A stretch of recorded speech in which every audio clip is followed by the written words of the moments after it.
You have until midnight tonight. After that, we change the locks." The voice on the other side of the door didn't even have the decency to sound sorry about it. Amara Okoye stood in the middle of her small Lagos apartment, the phone pressed against her chest, her eyes fixed on the peeling paint above the window. She didn't move. She didn't breathe. She just stood there, letting those words sink into her skin like cold water. Until midnight tonight. Glowing star, hello, beautiful family. Welcome back. Before this story carries you away, and I promise it will, I have one small request sitting close to my heart. If these stories have ever made you feel something real, please subscribe. Press that button and become part of this family we are building together, one story at a time. Every subscribe tells us to keep going.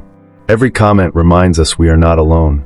Drop a comment right now and tell us, where in the world are you watching from? Now, let's go back to Amara. She was 26 years old and had been strong for so long that she had almost forgotten what it felt like to break. Almost. 3 months behind on rent. An empty refrigerator that hummed like it was mocking her. A phone with a cracked screen and 12% battery. This was the full inventory of Amara Okoye's life on a Tuesday evening in Lagos. She hadn't always been here. She had graduated with good grades. She had believed, the way young people believe before the world corrects them, that effort was enough. That showing up was enough. But the economy had other plans. The company she worked for collapsed without warning. The savings she had lasted 4 months. And then came the hunger that doesn't announce itself. It just quietly becomes your daily companion. She sat on the edge of her mattress and opened her phone. She was going to beg. She hated that word. Beg. It sat in her chest like a stone. But dignity, she had learned, is a luxury. And she was fresh out of luxuries. She found the number she had saved as landlord, property office, and began to type. Her fingers moved slowly, choosing every word like it cost her something. "Sir, I know I have no right to ask again. I know I've already used up your patience. But I am asking anyway because I have nothing left to use except honesty. I am not a bad person. I am just a person who ran out of time. Please. 2 more weeks. I will pay everything. I promise you I will." She read it twice. Then she pressed send. And then she stared at the screen.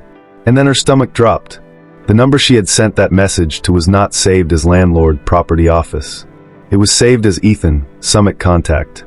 She had been reorganizing her contacts 2 weeks ago when a colleague asked her to save a number for a corporate summit inquiry she was helping coordinate before she lost that job too. She had never called the number. She had forgotten it existed. Until now. "No, no, no," she whispered, snatching the phone up, fingers scrambling. But the message had delivered. 2 gray ticks. Then blue. He had read it. Her heart stopped. Across Lagos, in a glass-walled office on the 34th floor of Cole Incorporated, Ethan Cole read the message a second time. Then a third. He was not a man who felt things easily. At 34, he had built a business empire from calculated decisions and zero sentiment. He had learned, painfully, that people who came close always wanted something. His money. His name. His signature on something. But this message wanted none of that. It was just honest. Painfully, uncomfortably honest. He set his phone face down on the desk. Picked it up again. His company was hemorrhaging from the inside. Someone was leaking confidential summit data, and he was flying to Dubai in 10 days with no one he trusted beside him. His PR team had been pushing him to arrive with a partner. Someone believable. Someone who wouldn't be impressed enough by the wealth to be bought. He looked at the message one more time. "I have nothing left to use except honesty." Ethan Cole, who had stopped believing in coincidences at age 19, felt something shift in his chest. He began to type. "I think this message was meant for someone else. But I read it, and I have a proposition for you, if you're brave enough to hear it." Amara's phone buzzed. She looked down, and her entire world tilted. The contract was 1 page long. Amara had read it 4 times, standing in the elevator of Cole Incorporated, because she didn't trust herself to read it sitting down. Sitting down felt too comfortable, too permanent, like a decision already made. She needed to feel like she could still run. The elevator doors opened, and she couldn't run anywhere. The office floor that stretched before her was the kind of place she had only seen in foreign movies. The ones she used to watch on her neighbor's television when she was a teenager. The ones where everyone wore sharp clothes and spoke in low, confident voices, and never seemed to wonder where their next meal was coming from. Glass everywhere, clean lines, soft lighting that somehow made everyone look important. Men and women moving with purpose, laptops tucked under arms, phones pressed to ears, the quiet hum of money doing what money does. And then there was Amara. In her best dress, the green one she saved for occasions that mattered, with her handbag that had a small broken clasp she kept turned inward so nobody would notice. Standing at the entrance of Cole Incorporated like someone who had wandered into the wrong building and was too proud to admit it. "You are brave enough," she told herself. "You said you were brave enough." She had texted those words back to Ethan the night before, at 11:47, 13 minutes before her midnight eviction deadline, sitting on her mattress in the dark because the electricity had gone out. His response had come in 4 minutes. "Then be here tomorrow, 9 a.m. Ask for my assistant, Daniel. He'll bring you to me." She had stared at that message until the phone battery died. Daniel was a small, efficient man who smiled like he had been professionally trained to do so. He collected her at the entrance, offered her water she was too nervous to drink, and walked her through corridors that smelled like leather and expensive decisions.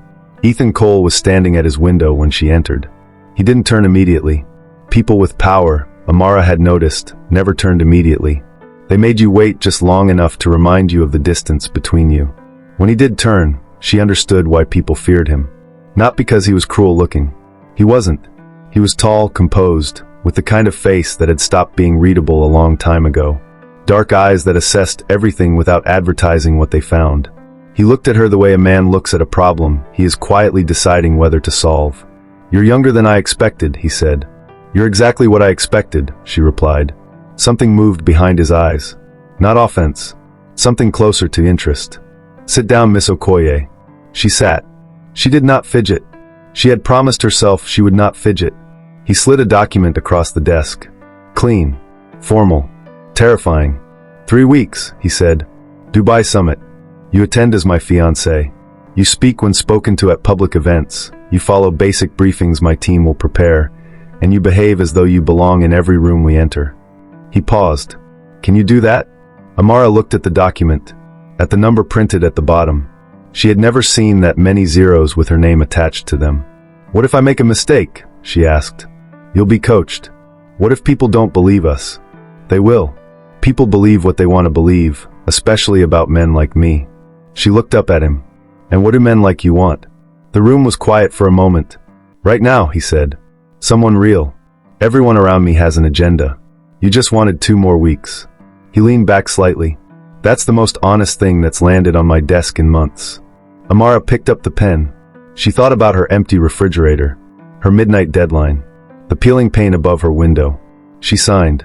What she didn't see, from across the open office floor behind a wall of glass, was the woman watching.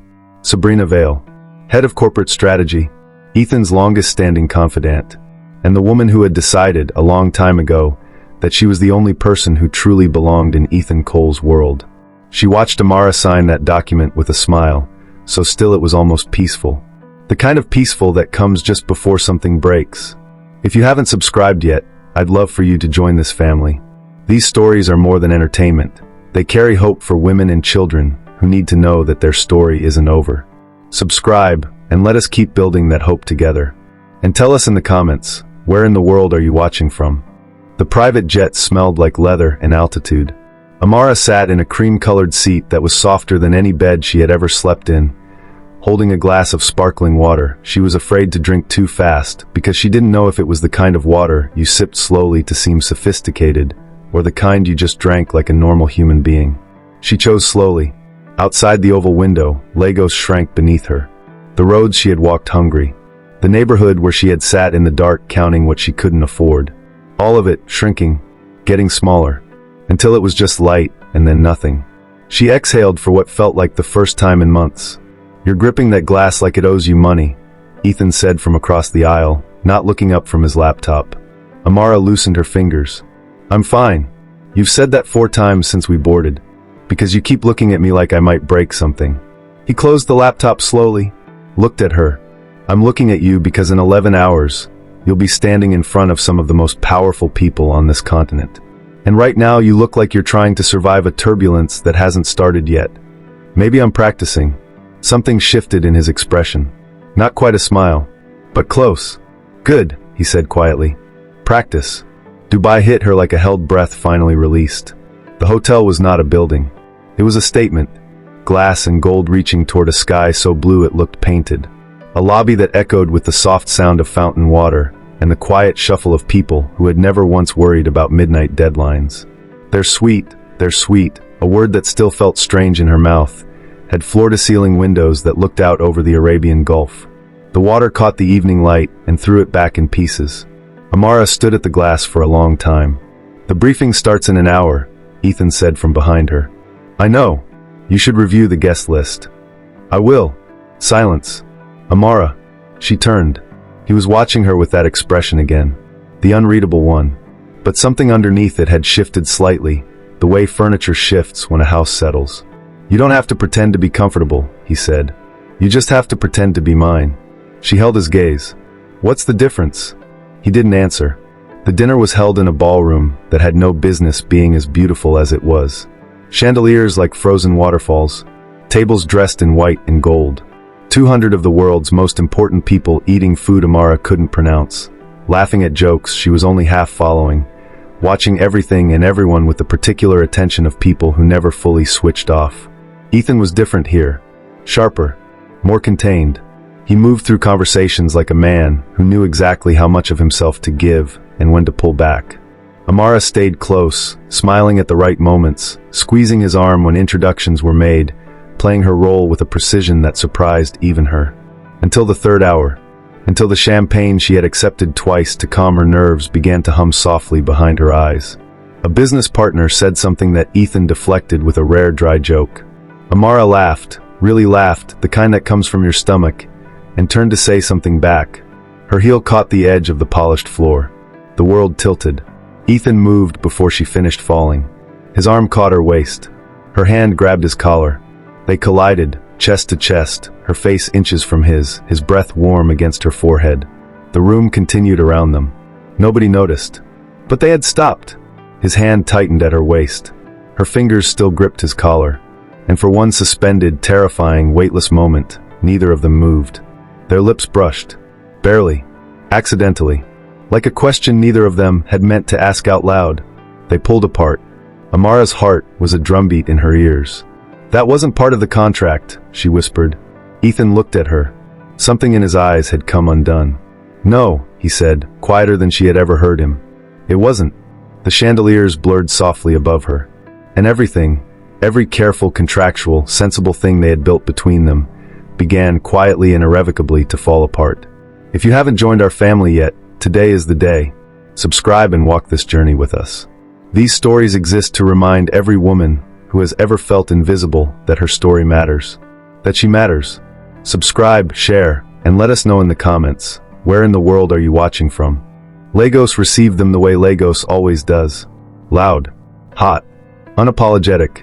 The traffic from the airport crawled through streets that had no interest in the fact that Amara Okoye had just spent a week in a Dubai ballroom pretending to be someone's fiancé and had accidentally kissed that someone and hadn't slept properly since.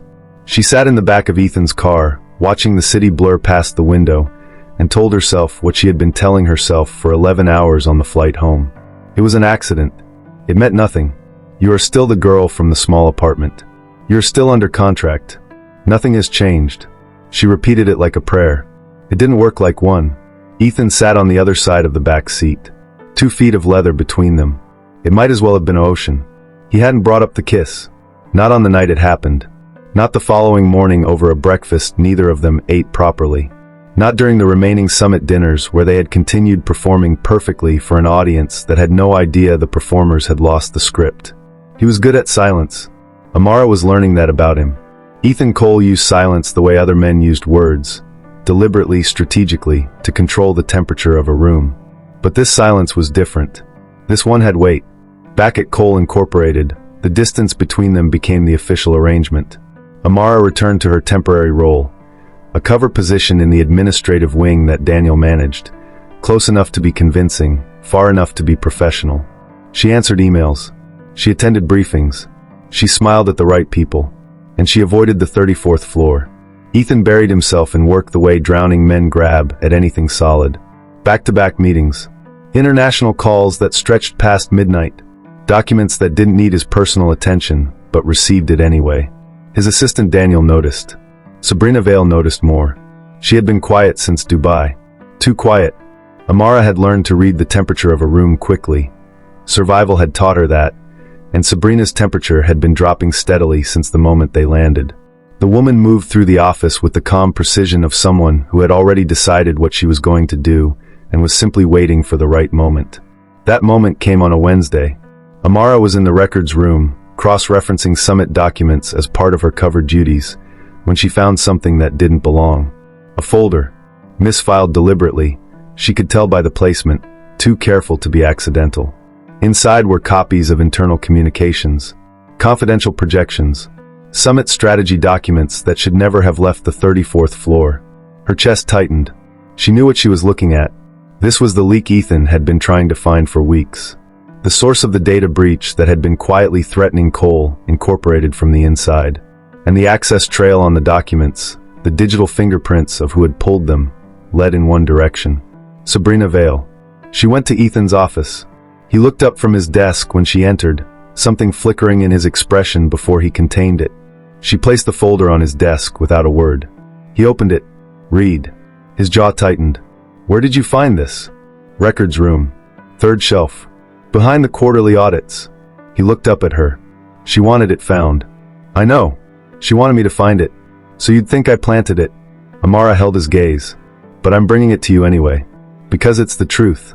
And you deserve the truth even when it costs me. Something cracked open behind his eyes. He stood up slowly, rounded the desk, stopped in front of her. Amara, I'm pregnant.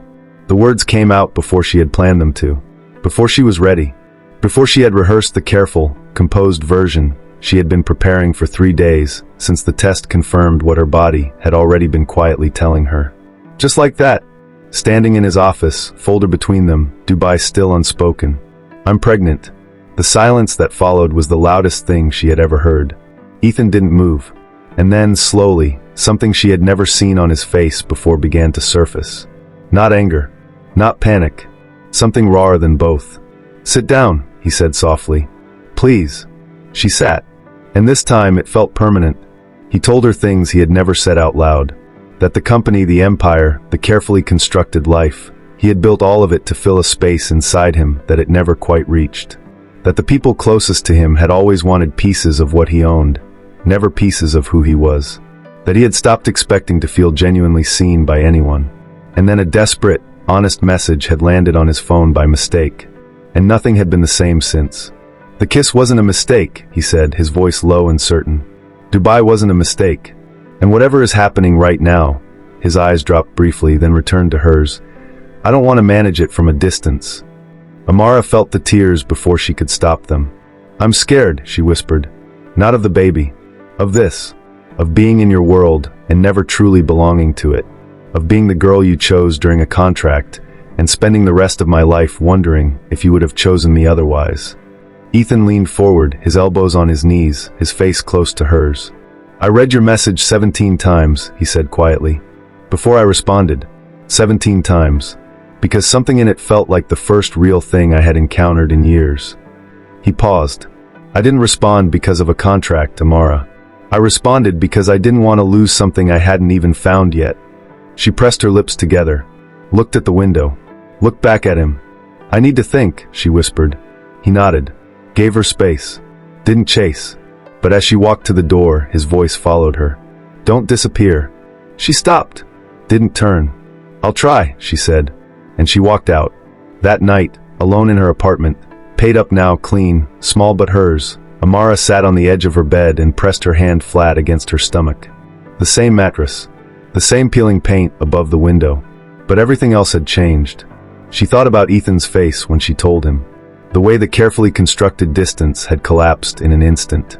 The way he had leaned forward, not away. She thought about belonging. About whether belonging was something you were given or something you decided. And somewhere between those two thoughts, exhausted and overwhelmed and more alive than she had felt in years, Amara Okoye fell asleep. You have until midnight tonight. After that, we change the locks. Amara heard those words in her sleep sometimes. That voice. That door. That Tuesday evening when she had nothing left but honesty and a cracked phone screen and 12% battery. She heard it now, sitting in the back of a company car outside Cole Incorporated, her hands folded in her lap, her heart doing something irregular in her chest. It was funny, she thought, how far a wrong number could take you. It had been 6 days since she walked out of Ethan's office. 6 days of silence that wasn't empty. It was full, packed tight with everything they hadn't finished saying. She had gone to work, smiled at Daniel, avoided the 34th floor, pressed her hand against her stomach in quiet moments, and tried to imagine what came next. And then, on the morning of the 6th day, Daniel had appeared at her desk. "Mr. Cole would like you to come upstairs," he said, with the professional calm of a man who had learned not to read rooms too carefully. "Tell him I'll think about it." Daniel smiled gently. "He said you'd say that. He also said to tell you," he paused, consulting nothing, the words clearly memorized, "that he's not asking as your employer." Amara had stared at her desk for a long moment. Then she had reached for her bag. The 34th floor was different today. Quieter. Deliberately so. The usual current of activity, ringing phones, moving bodies, the low hum of corporate urgency, had settled into something stiller. People were at their desks, but not performing the usual business of the day. They were waiting. She felt it the moment the elevator opened. Ethan was standing in the center of the open floor. Not in his office. Not behind his desk, where power lived in glass and leather and framed decisions. But out here, in the open, where everyone could see him. Sabrina Vale stood near the far wall, flanked quietly by 2 members of the board. Her expression was controlled. But her eyes, Amara had learned to read Sabrina's eyes, were afraid. The folder had done its work. The board had spent 3 days reviewing the evidence Amara had brought forward. Access logs, timestamps, a trail of deliberate, patient sabotage that stretched back 8 months. Sabrina had been feeding Summit Intelligence to a competing firm, a firm that had offered her a future she had decided Ethan would never give her. It was over. But that wasn't why Ethan was standing in the middle of the floor. He saw her the moment the elevator opened. And the careful, composed, unreadable face, the one she had studied for weeks, the one that had assessed her across a desk and a contract and a Dubai ballroom, that face did something she had never seen it do before. It softened. Completely. Without apology. He crossed the floor toward her and stopped close enough that she could see the slight unevenness of his breathing. "I owe you an audience," he said. His voice was quiet, but the floor was quiet enough that it carried. "Because the last time I asked you something important, I was sitting behind a desk with a contract between us. And that was wrong." Amara's throat tightened. "Ethan, let me finish." His jaw was steady, but his eyes were doing everything his voice was trying to contain. "I have spent 12 years building something that looked like a life. The right offices, the right decisions, the right appearances, and I was so deep inside the performance that I stopped noticing it was one." He paused. "And then you sent me a message that wasn't meant for me. And you were so honest it was almost uncomfortable to read. And I genuinely thought, that I was doing you a favor." A soft sound moved through the room. "I wasn't," he said. "You were doing one for me." Amara pressed her lips together. "Held on. I'm not standing here as your employer," he continued. "I'm not standing here as the man who offered you a contract or flew you to Dubai or any of that. I'm standing here as someone who read your message 17 times before he responded, because he was afraid of how much he already wanted to." He reached into his jacket. "And I'm asking you something that has nothing to do with any document I've ever put in front of you." The box was small. Simple. The kind of simple that costs more than complicated. He opened it. The room held its breath. "You were never a mistake," he said, his voice dropping to something that belonged only to her. "You were the moment my life stopped pretending." Amara looked at the ring, looked at his face, thought about a Tuesday evening with 12% battery and nothing left to lose. Thought about a wrong number that somehow knew exactly where to land. Thought about a baby growing quietly and steadily, already loved before it had taken a single breath in this loud, complicated, beautiful world. She thought about the girl who had stood at the entrance of this building in a green dress with a broken clasp turned inward so nobody would notice. And she thought about the woman standing here now. Same person. Different story. "Yes," she said. Not loudly. Not dramatically. Just, yes. The room exhaled. Ethan slid the ring onto her finger and stood up and looked at her the way people look at things they were afraid of losing before they understood how much they needed them. Behind them, quietly, without drama, Sabrina Vale was escorted out. Nobody watched her leave. Months later, A house filled with light and the particular warmth of a life that had been chosen, not inherited. Amara sat by a wide window, afternoon sun pooling across the floor, her hand resting on the full curve of her stomach. Ethan sat beside her. Close. The way he always was now, not performing closeness, but living inside it. "What are you thinking?" he asked. She looked out the window. At the sky. At the ordinary, extraordinary fact of a day with nothing to fear in it. "I'm thinking about midnight," she said softly, "and how afraid I was of it once." He took her hand, laced his fingers through hers. "And now?" She leaned her head against his shoulder. Outside, the world continued its noise. But in here, in this warm and quiet and light-filled room, there was only the steady sound of a life that had refused to give up on itself. "Now," she said, "midnight is just the middle of the night. What began as a wrong message became the right destiny."